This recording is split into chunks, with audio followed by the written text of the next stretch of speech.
Good morning, students. Let's continue chapter Importance of Agriculture. In this exercise, we are going to complete section D. इस exercise का importance of agriculture chapter का exercise का section D देख रहे हैं, ठीक है। सेक्शन डी है right a technical term for each of the following statements. Means सारा स्टेटमेंट्स दिया हुआ और वो बताना है कि किस टेक्निकल टर्म का डेफिनेशन है।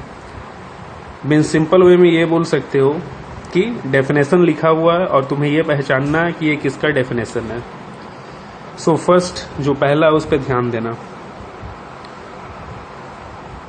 A type of farming in which farmer and his family grow crops for self sustenance।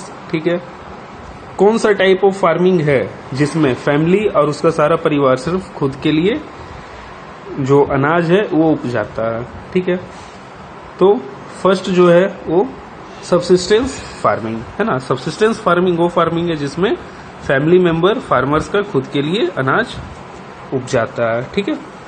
Second, animals are reared along with cultivation. ऐसा कौन सा फार्मिंग है जिसमें कल्टीवेशन के साथ साथ एनिमल रियरिंग का भी काम किया जाता है, that is mixed farming. Next, it is a type of agriculture done on a large scale on a big land.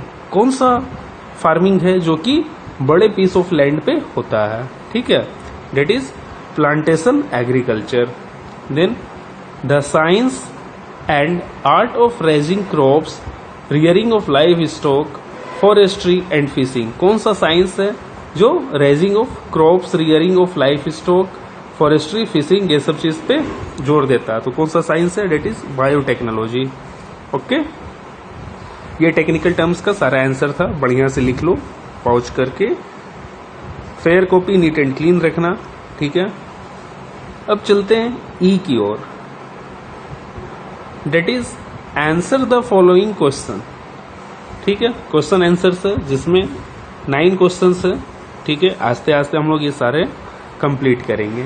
Okay, तो ये देखते हैं क्या पहला, give the meaning of crop specialisation. Crop specialisation के बारे में बताना क्या होता है crop specialisation. When farmers select single crops according to the nature मतलब क्या, geographical condition and market condition of the region, ठीक है, it is called crop specialization। मतलब जब फार्मर कोई एक क्रॉप को चूज करता है अपना जोग्राफिकल कंडीशन के हिसाब से और मार्केट के हिसाब से और उसे बड़े पैमाने पे उसका प्लांटेशन करता है, ठीक है, तो उस तरह का फार्मिंग को क्या बोलते हैं, क्रॉप स्पेशलाइजेशन, क्योंकि एक वो पर्टिकुलर क्रॉप का ही करेगा। ठीक है।